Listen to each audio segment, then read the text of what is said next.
speak to that. They should, but They you need know. to bail out. Just give them a nod. Yep.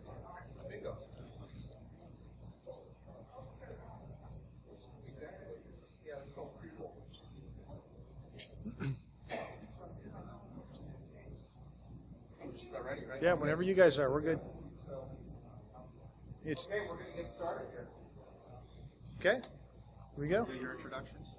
Okay. Step up to the mic, Tony. Go.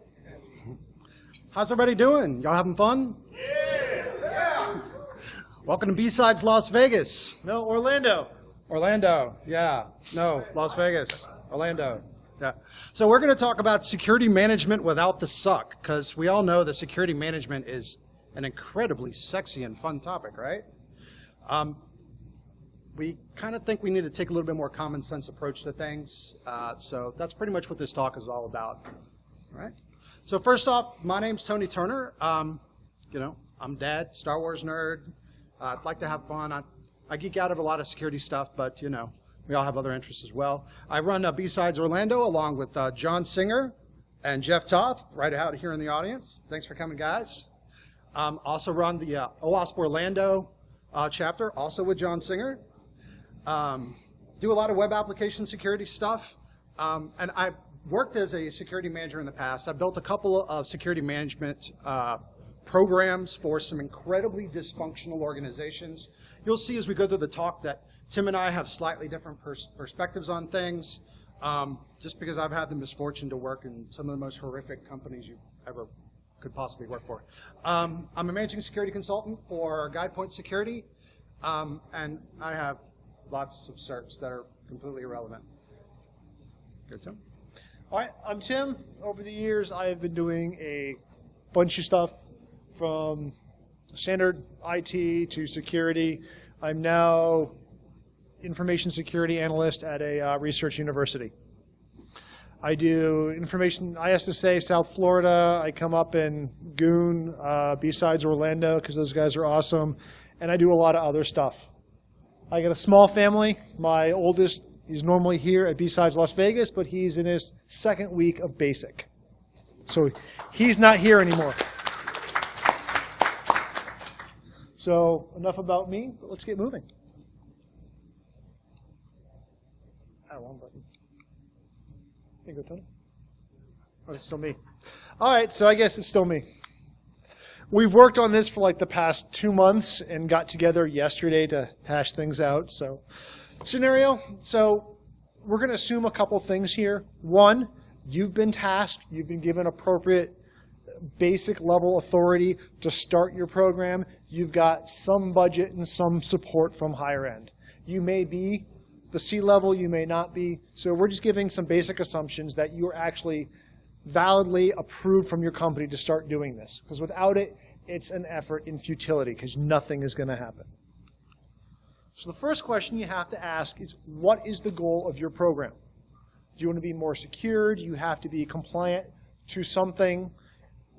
You know, what is your goal? You have to understand that. So, how do you do security policy? This is the classic way you do it. Google security policy, do a replace, publish that shit, and oh crap, we failed. And now we look for a job. Right? So you cannot create security policy in a vacuum. You have to talk to stakeholders. You have to go out and you have to talk to people in your organization. So security policy is just one component of your security program, right? I think there's a lot of other meta issues that come up when we start talking about building security programs. The first that I see a lot of people struggle with is, we don't know what to do, so let's go look at what other people have done. Oh, there's all kinds of great frameworks out there, ISO 27000 or COBIT or whatever the heck the framework flavor of the week is. And so you go out and you implement this framework without understanding what your actual needs are and whether that framework actually maps to the resources that you have available. I mean, some of these frameworks are massive. They're incredibly cumbersome, and it might make sense if you're a Fortune 500, a little bit less sense if you've got a security team of one guy. or maybe a security team where you're only half an FTE security. I mean, we see this all the time. We have resource issues all over the place, not only from the people that you have to apply to the program, but also the money resources that you have to apply to it as well. And management priorities may not lead to doing what you need to do to accomplish comprehensive framework adoption. Don't get me wrong, I think frameworks can provide a lot of value, but you really have to cherry pick, right? What works best for you? You may want to do it in a phased approach, but you're not going to, if you're a small, medium-sized company, you're probably not going to go out and just say, oh, we're going to do ISO 27000 today and knock it out by this weekend. That's not going to happen, right? We also have issues with stakeholder communication, and that's going to be a recurring theme as Tim and I talk about this. There's a lot of information that we had to bring back from the business. Security, especially if you're in a security organization that's embedded inside of IT, sometimes you have a very insular look at the business. You don't really understand how the business really operates. You understand from an IT and a technical standpoint, but there's a lot of business processes that maybe you're not plugged into. There may be applications out there that you don't even know about or what they do. So we really need to get some visibility into this stuff. We need to know what's sensitive. Why is it sensitive? Why is it important? Where is it? And the security controls that we start putting in place as a result of our security program, are they integrated with the way people do work? Are they creating issues for people? Maybe you're hardening systems so securely that's really great from a security standpoint, but people can't do their jobs. It's kind of a problem, and you're going to severely damage the credibility of your program. Lack of management prioritization. I mean, this is a huge one. I think we've all seen this. It may be an issue where management really doesn't care about security, or maybe they do, but it's a secondary concern. And I think in most organizations, most sensible organizations, security is not going to be your number one priority. It's whatever the business function is, right? They're not in business to be, hey, everybody, we're the most secure organization on the planet. They're in business to make money or to provide a service, whether you're talking about a government entity or private sector that's more profit-oriented. And we need to understand those things and find ways where security can enable those goals. Why should management care? If you can't demonstrate how your security program is enabling those business functions, then they're probably not going to care. We have issues with integration with operations. I mean, this is pretty huge. Especially when you have security teams and operations teams that they don't have the same reporting structure, or maybe there are some other divisions or maybe political issues within the organization. And that's something else that's going to be a recurring trend. As we talk about relationships, there's a lot of politics involved with running a security program. I mean, for people that are largely technical people, a lot of times we have a difficult time kind of wading through those political issues. We're going to talk a little bit about that as we go through. Big thing here is understanding that ops typically has one goal, and that's reduce downtime, right? We typically have one goal, and that's to make things secure and to keep our jobs, right? Those two things kind of... To be the fall guy when something happens, we get fired, the company goes, see, he wasn't doing his job. Exactly. Those two goals are kind of diametrically opposed at times. We're sometimes asking ops to do things that directly impact those downtime metrics that they're relying upon for their own performance, those performance metrics with management. And lastly, from a meta issue standpoint, kind of talk a little bit about kind of the organizational hierarchy. Where does the security department, the people that are responsible for security decisions, fit within the organization? If you're too far down the stack, removed from the C-level, you're never going to be able to implement any kind of strategic plan.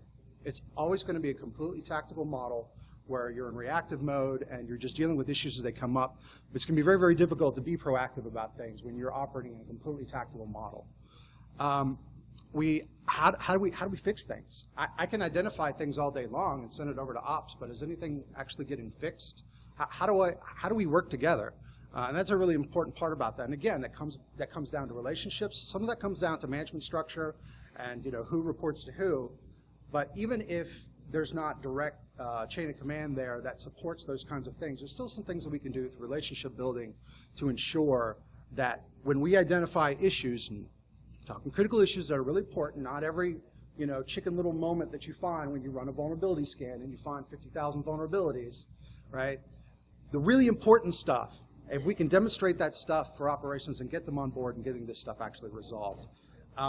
And the other piece of this that I just want to touch on a little bit is change management is kind of like one of these core things that, unmanaged change is kind of a bad thing, but are these processes that you're putting in place actually hindering you from responding to incidents as they occur in your environment, right? We need to have a little common sense here. I mean, if you're actively being attacked, I don't think you want to wait for the change review board to meet next week before you implement a firewall rule, right? All right, so the beta array is radio. Just what we need, another acronym. But at least it's not a TLA. All right, so the basics of radio. Security management must map to real business objectives. We need to truly understand the business, and we can't do this by sitting in our office, sitting in our mom's basement, or whatever. We need to understand the data, the products, the goals, the customers, etc., from the stakeholders' point of view. So radio is reconnaissance or relationships. You need to go out and look at your entire organization. Analyze. You need to go back and look at the information you got from your reconnaissance. Then you need to develop a plan. Then you need to implement it, and then you need to optimize it. You're not going to start day one when you implement your plan, and it's not going to be everything you need. You're going to start smaller than you want, and you're going to grow toward where you want to be. So step one, reconnaissance. Communicate with stakeholders. What you need to do is you need to grab an organizational chart of your company, look at the positions you need to talk to, get names.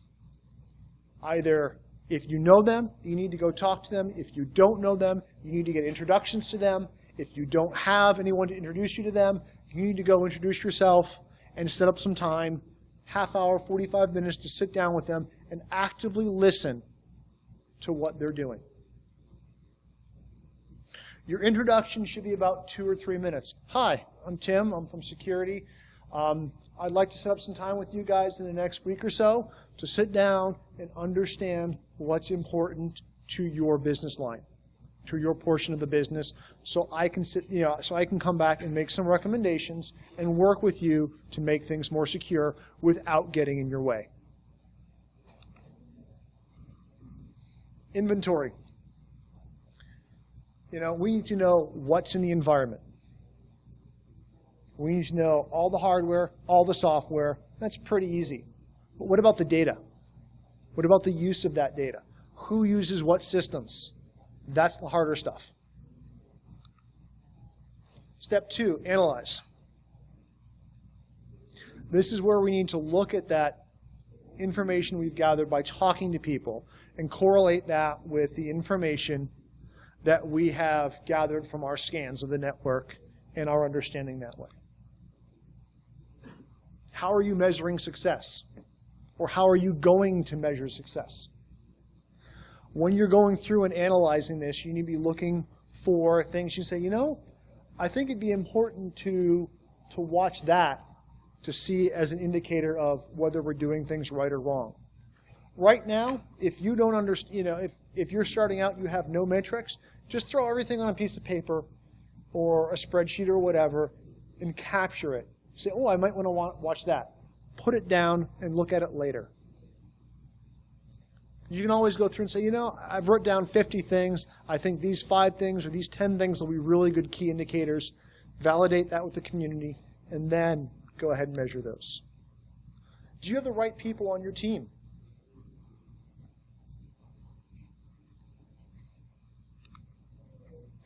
So again, as you're analyzing your data, put it in a form you understand. Do you want it on pen and paper? Do you want it on a whiteboard? Do you want it on an Excel spreadsheet? Do you want it in a database with, everything in there?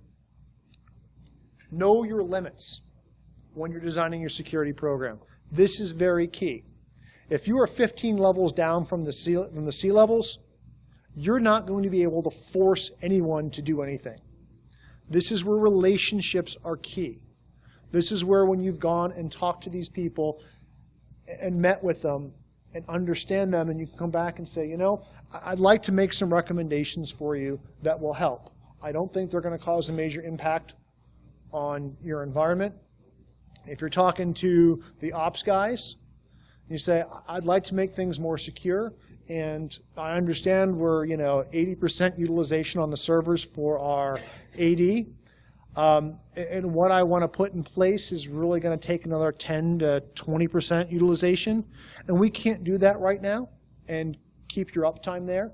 So I'm going to push from my side to say, yeah, I concur with ops that we need to get better servers, more up to date, so we can finally push these things out to make us more secure so we can meet our goals. Are you the CSO of the company and you can walk down and say, we are doing this tomorrow? Or, do you have budget? Do you have hardware? If you don't have that authority, you're going to be spending a lot of time, again, as we talked about, communicating and developing these relationships. If you don't have that authority, to be able to go directly to these people and make things happen, you may have to do a little negotiating. You may have to find ways to understand what are the pain points for your ops guys or your other stakeholders. What problems are they facing? They may not be security problems. They may be other problems that you can help them with as a security person. You make recommendations internally. If you hire external consultants to come in, and you can, find ways to, get that recommendation in the report that says, hey, these ops guys need new servers, or they need to upgrade their Active Directory environment. You can find ways to do some favors for these ops guys and get some benefit for yourself as well. In one particular organization I worked in the past, I was having a lot of time getting any kind of support from operations. And they were just being very resistive. It was a very combative environment. I think many of you have probably seen similar things. And what I found was by reaching out to these ops guys and finding out where their problems were, we were able to meet goals together. For instance, they didn't have good monitoring on their endpoints. Now, this is years ago, before people started, sending all their logs to a SIM and doing good log analysis, assuming, you guys are doing log analysis. You got approval for that, right? You have budget? Okay, good. So what I wanted to do at that point in time was I wanted to roll out a group policy to do some hardening on all the end systems. And, server team was very resistant. They weren't particularly happy with the testing that I had done, because I'd done it in kind of a sandbox environment, and there was too much variation in the actual live production environment for them to have some comfort levels with this. And so what I did was I worked with them to build some scripts to deploy these scripts out on the end systems, provide some of the monitoring capabilities that they needed to support their own operational efforts. And so we were able to kind of combine both of our problem areas into one solution to roll out. They got something they needed, I got something that I needed, and everything was a lot better. Does that mean that they were my best buddies after that? No, we still had a relatively combative relationship. We still had to deal with some of those things, but it was something that improved over time as I continued to demonstrate how I could help them do their job, and I wasn't just a drain on their resources, right? If all you're doing is going to your operations teams and asking them to do stuff for you that takes them away from the job that they're trying to do, they're not going to thank you. You have to be able to provide some value to them as well. So look at the conclusions you're drawing and make sure they kind of make sense. Step back from it a little bit. Try and look at it from their standpoint. Is what you're doing going to cost them time or money? And can they veto what you're trying to do? Step 3, develop a plan. So we've gone out, we've done our reconnaissance, we've done our analysis, and now we need to sit down and develop a strategic plan. Without a strategic plan, you're going to be lost in the woods. Do we need a framework? Is our ultimate goal a framework in 3 years or 5 years? Do we have a mandate in 3 years we need to be ISO compliant, or in a year we need to be HIPAA compliant? So on the ISO front, even if you develop a security plan that's not a true ISMS, it's still going to lead you to getting to an ISMS. And if you can make some early inroads and create a plan and roll it out and show you're not doing bad things, and get some credibility, and show things up front, it's going to help you further down the road. Remember, organizations are political structures. One person with the ear of the CEO, the CFO, or whatever can ruin your entire plan. Everyone remembers Leroy Jenkins' video, right? They assembled this massive raid in World of Warcraft. They were going out, and this one guy, Leroy's like, I'm going to troll their asses, and goes out, hits the guy before everyone's ready, and just runs. Everyone else got slaughtered. So one person can screw up your entire plan. Communication. It's not just important during recon, but after you develop your plan, you need to go back to the stakeholders. You need to emphasize the portions of your plan that are relevant to them. When they push back and say, I don't know if we can do that, it looks like it's going to be an awful lot of work for our people. Say, well, what are your concerns? How can we make this less impact to you? What do I need to give up on my side to help make this successful for your team? So, you need to have buy-in for these people before you go and present this to everybody, as a group. If you've got 5 different business units, and you've gone and you've talked to each one of them, and you've shown them, when I'm working with you guys in ops, here are the things that we're going to make more secure. I believe it's going to help uptime by X, Y, and Z and reducing the amount of malware on the systems. When you're over here talking to sales, when we do this, your guys are going to be able to get in remotely and securely. So when they're at Starbucks, they're not going to get compromised, and all your sales data is going to go to the client, to the competitors again. When you go over and talk to financial guys, this isn't going to cost too much money because we're doing X, Y, and Z to mitigate that. And you get buy-in before you go and present this to everybody. So you're going to walk into your meeting later on and say, look, here's our presentation. We've covered everybody's concerns as much as we can. And there are times, I hate to say this, but there are times when you need to make the stakeholders feel like their input is being valued. And you have to do Which what you is have to all do. the time? Right. Well, no. You always want to make them feel like their input is being valued, but there are times when you're not actually going to be incorporating their feedback, right? I mean, you can't please everybody. Mm-hmm. At the end of the day, we still have a goal here of achieving a more secure environment.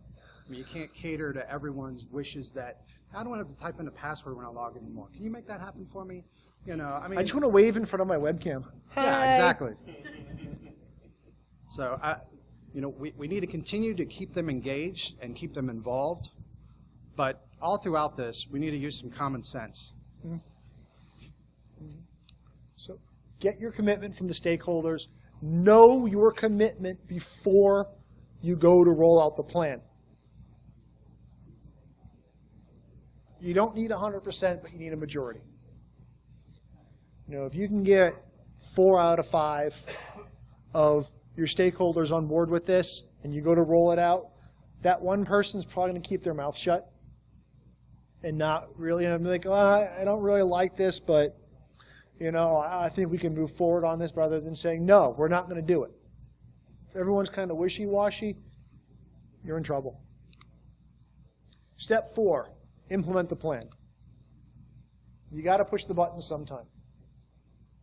You should already have sufficient buy-in. You should already have sufficient support. What level of authority do you have within the organization to push this out? You need some help. If you've got an executive sponsorship, it's going to make life a little easier.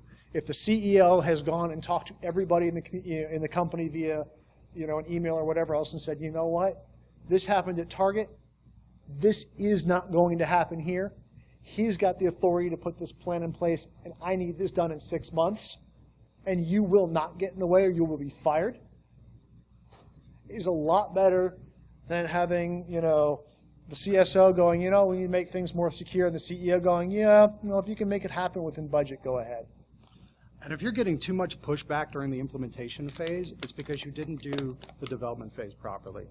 You don't have good relationships. Yeah, and that has to be key throughout this process. So when you do that implementation, whichever stakeholders it's going to impact, you need to be able to have those conversations during that development of that plan. So when it comes time to implementation, you can just push the button. Obviously, things don't always go right the first time. I mean, we need to have some backup plans. We need to have some ways that we can deal when issues arise.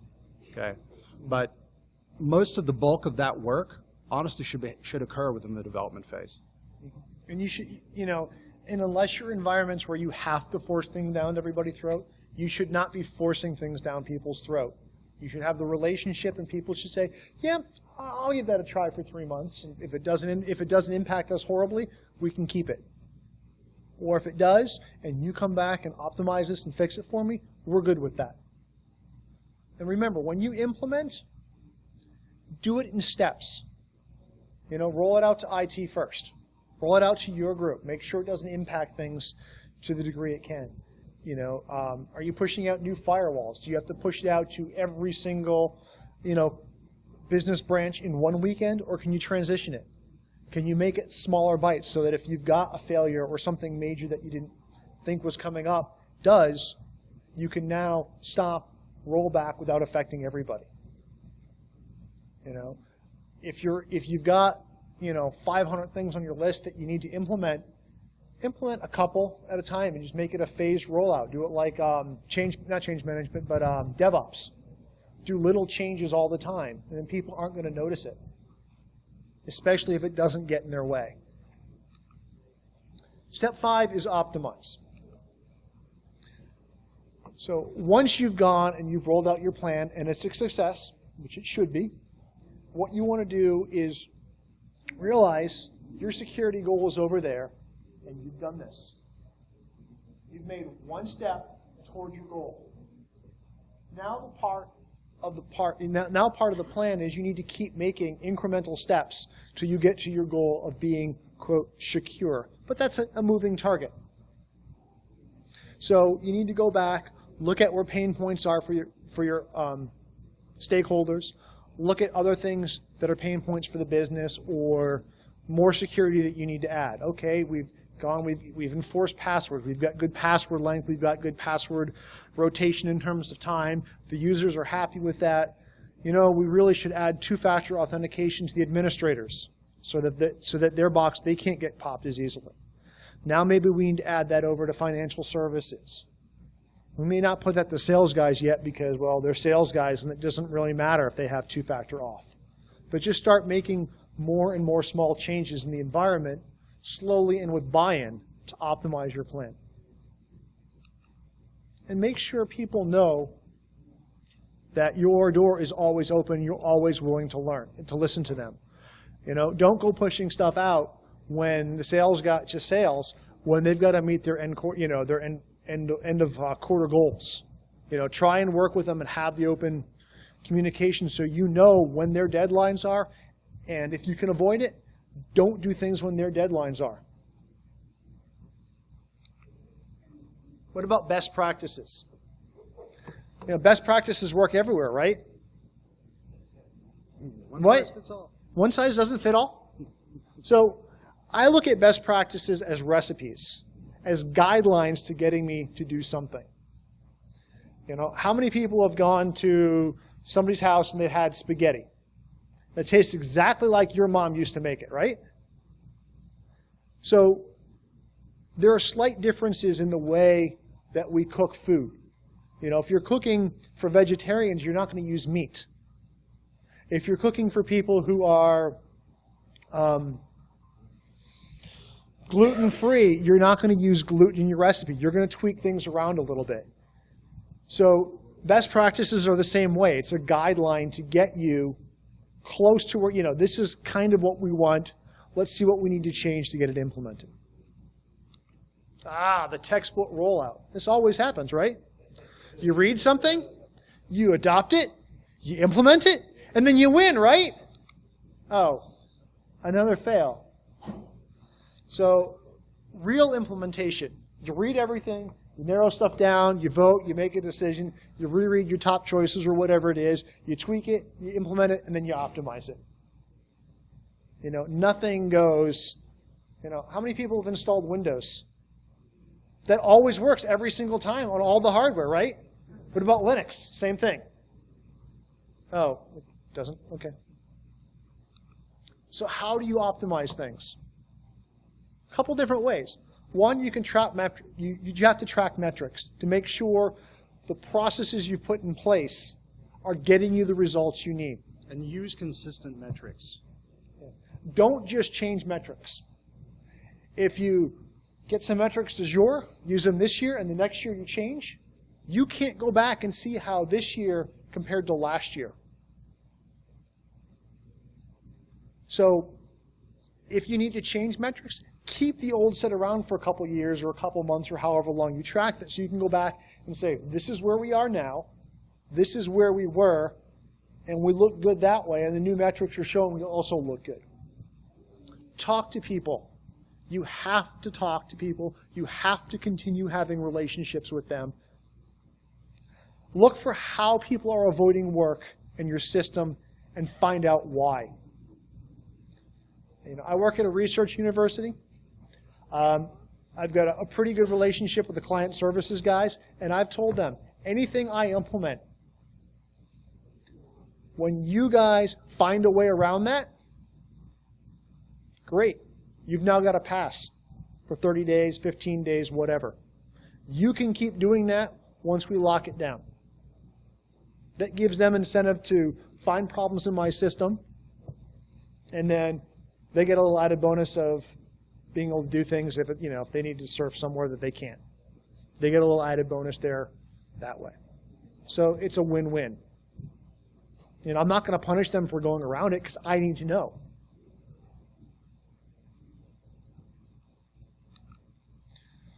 Conclusion here, talk to people, actively listen. You do care about what they have to say because it will make your job easier. If they like you and you give them things that are not causing them problems, they don't care about security. It becomes another thing they do. If you're always getting in their way and always throwing up roadblocks, they're going to work around you and you're going to be looking for a job. And remember, every step towards security is a step toward where you need to go. This stuff is complex. It's a moving target, and you have to have allies. You don't want to punish people in sales because they're doing things, outside of your system and breaking it. You want to know about it so you can fix the system so it works for them and works for you. Use some common sense. You're going through this process. Don't just stick to the best practices. I hate the term best practice. When we talk best practice, we're really talking minimally acceptable practice, right? I mean, you see these lists of best practices out there from various organizations, whether you're talking NIST or whoever, right? They work in many circumstances. They may not work in your environment. It may not make sense to have a password history of 30 passwords long in your environment. Right? I mean, you see the CIS guidelines for like the high level security for like 30 remembered passwords. That's crazy. That's very difficult to be effective within your environment. Not all of us work in those kinds of environments. Maybe it doesn't make sense to adopt those top-level controls. Maybe it makes sense to ratchet things down a bit. Use common sense. One of the things we're looking at in our environment around passwords is we're looking at lengthening our password requirement. I'm looking at making passwords never expire. There are a few reasons you'll have to change a password. One, anyone finds your password, it gets changed. Two, if you reuse your password, and say you use it on Facebook and Facebook gets popped, I download password list, run it against my systems. If I find your password, you have to change it. If your system gets popped, you have to change your password. If my infrastructure gets popped, you have to change your password. Without those happening, if you can't get the SAM or the other password repositories off the system, there's no real reason to change passwords in our environment. So, look at things and see what makes sense in your environment.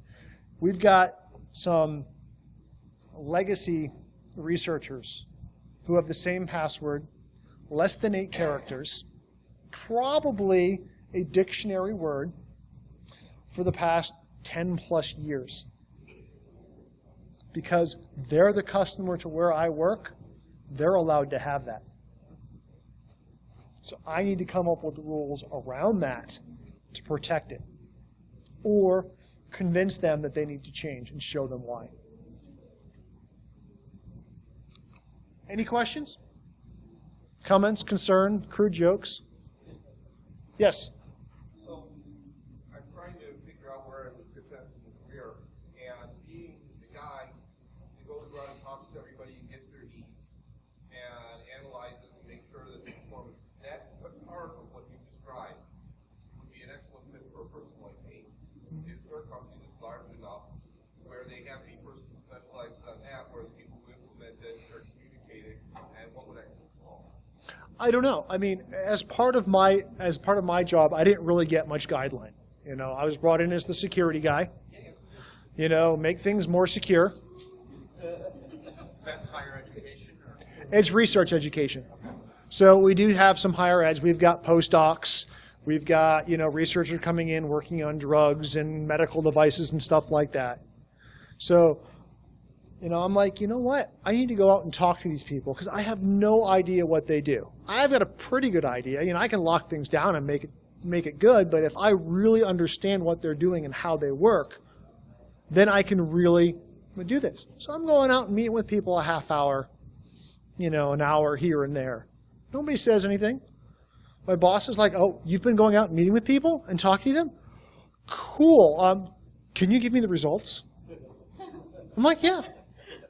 And I've made it my policy too because IT as a whole doesn't go out and talk to people. If anybody that I meet with has any gripes or any concerns with IT, I write that down and I go back and I talk to the stakeholders in my organization. It's not my, I'm not dumb. I don't handle backups. We have a backup guy, but I will take this, I will bring it back to my boss, and we will discuss this, and we'll get an answer for you. One of the best sources of information within your organization is if you have mature business continuity programs within your environment. They're more plugged into how the business works and how the business processes works and what's critical and what the dependencies are than pretty much anybody else you'll talk to in your organization. That's a very, very valuable resource to reach out to. If you don't have those kinds of programs in place, you might want to think about it. What do you do in cases of a very large corporation where you kind of have like a rat's nest of stakeholders, where every time you discover a stakeholder and you talk to them, you only cover like 8 or 9 more stakeholders?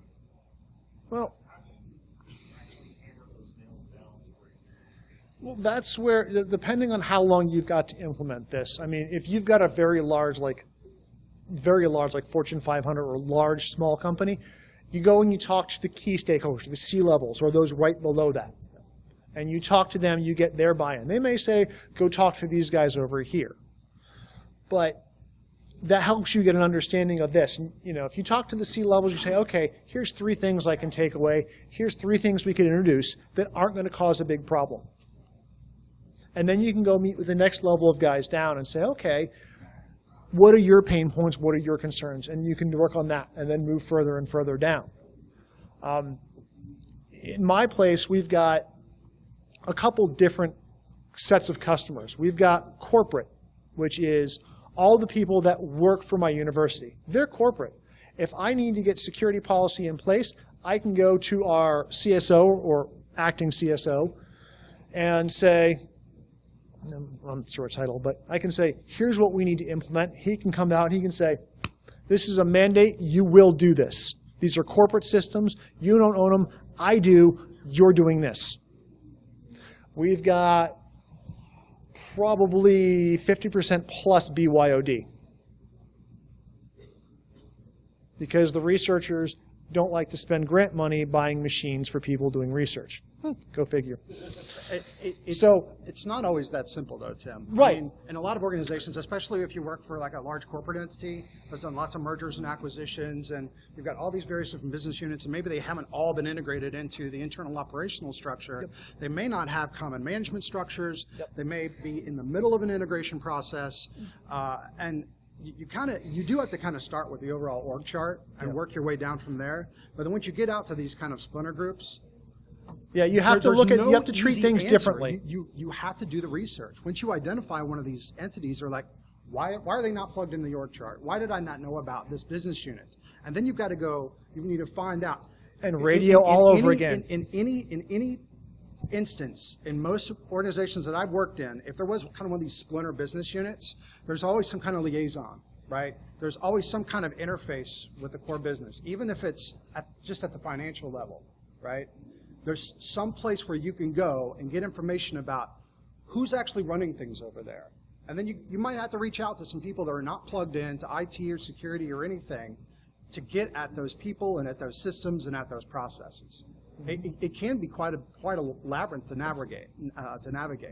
But you start with the core. You start with what's important. You start with, where is the really critical stuff? Where is the sensitive data, right? Going back, first step in radio, reconnaissance. We have to know where our stuff is, right? If we don't know where that stuff is, we're pretty much lost. Yep. And treat things separately. Like I said, I've got corporate. I've got for the BYOD, I'm partial ISP. For the researchers, they're my client. They're the guys bringing the money into the institute so we can continue to work and they can do their research. So I need to support them. I need to stay out of their way. So one of the things I'm doing with those researchers is I'm finding out. I'm asking them questions in my interview. Do you guys allow remote work in your group? Okay. How do you guys do that? Do you use Dropbox? Do you use Evernote? Okay, cool. Do you want your guys working on this stuff from home? No? Yes? I don't care. Whatever they want, I'm going to try to enable it and try and be able to set up monitoring so I can know that. If Tony's guys aren't allowed to work from home and I know all of his systems, which I don't yet, then if I see Dropbox or any remote stuff coming from his environment, I need to take care of that. If Gary's guys are allowed to work from home or from wherever in the world, then when I see Dropbox or whatever he's approved for his guys to use, I'm going to go, okay, Gary's guys are using it. All right, great. And I'm going to ignore it and move along. That's about the intelligence you gather that way. So any other questions? Yes? What about on the tactical side? You guys are talking very strategic, really great. What about commonalities between your operational runners, quick wins, shit broke, how fix it's done, Well, that's where relationships come in. My first month at this place, I spent a lot of time with the client services guys. I came out of break-fix environments and small business environments and home environments, so I know virus removal. I've dealt with it far too many times. So I spent my first month, over there helping those guys out. Anything they needed. Oh, you want help scripting? Fine, I'll help you write a script for that. Oh, you want help? Oh, you need other tools to pull this virus off? Well, here's some other ones I've found that are useful. Oh, you guys are doing that? Well, here's a tool to help you with this. Every single day I was giving them another tip. Anytime they had a question, I answered if I could. If I didn't, I did some research or reached out to somebody I knew who did. So I built a relationship there. Now, if they've got a problem, they come to me. If I've got a problem, I go to them. And it works out very well because one of the ladies in client services has been there for 8 years. My campus has been open for 10. She knows everybody.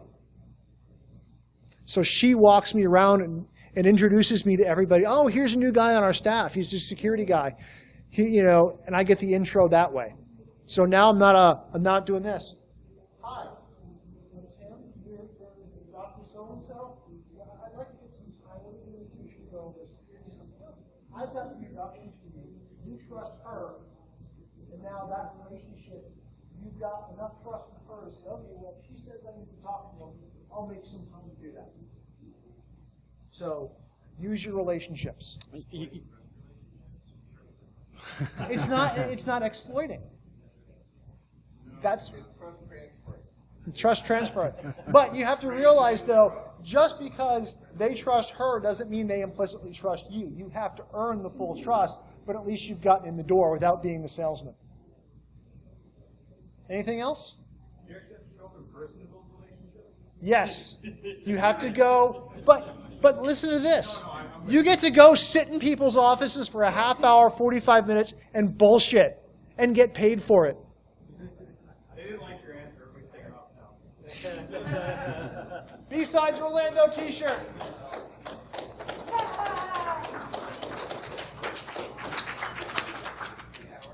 You guys want to talk more? We'll be in the back or out there.